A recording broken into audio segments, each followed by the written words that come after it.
ராஜேஸ்வரி, அதிமுக முன்னாள் அமைச்சர் செல்லூர் ராஜி திமுக கூட்டணியில் உள்ள காங்கிரஸ் கட்சியின் முக்கிய தலைவர் ராகுல் காந்தியை புகழ்ந்து ட்விட்டர் தளத்தில் நேற்று பதிவேற்றிருந்தார். அது தொடர்பாக ஒரு வீடியோவையும் வெளியிட்டிருந்தார்.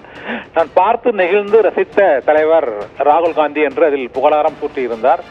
அதிமுக இந்த மக்களவை தேர்தலில் போட்டியிடும் போது பிரதமர் வேட்பாளர் யார் என்பதை அறிவிக்காமலேயே அவர்கள் தமிழக பிரச்சனைகளை மட்டுமே முன்வைத்து தேர்தலை சந்தித்தனர். இந்த சூழ்நிலையில் பாரதிய ஜனதா கட்சியின் கூட்டணியில் இருந்து தேர்தலுக்கு முன்பு அதிமுக வெளியேறியது. இந்த சூழ்நிலையில் அதிமுக முன்னாள் அமைச்சர் செல்லூர் ராஜி திமுக கூட்டணியில் உள்ள காங்கிரஸ் கட்சியின் முக்கிய தலைவரான ராகுல் காந்தியை புகழ்ந்து எக்ஸ் தளத்தில் அவர் பதிவிட்டது பெரும் சர்ச்சையை நேற்று ஏற்படுத்தியது. அது அவருடைய தனிப்பட்ட சொந்த கருத்து என்று அதிமுகவின் முதல் வரிசை தலைவர்களால் கூறப்பட்டது. அதற்கு அவர் விளக்கமும் அளித்திருந்தார். அவருடைய எளிமையான பழகும் பண்பு தன்னை கவர்ந்திருக்கிறது என்பதால் நேற்று அவரது பதிவை தாம் போட்டேன் என்றும் இதில் அரசியல் ரீதியாக எந்த விதமான அதிருப்தியும் தமக்கு இல்லை என்றும் தனிப்பட்ட முறையில் அந்த பதிவை போட்டேன் என்றும் கட்சி ரீதியாக தாம் எதுவும் இது குறித்து விளக்கம் அளிக்க தேவையில்லை என்றும் அவர் கூறியிருந்தார். இந்த சூழ்நிலையில் அதிமுகவின் தலைமைக்கு அவர் மீது நடவடிக்கை எடுக்க வேண்டும் என்று பல்வேறு தரப்பில்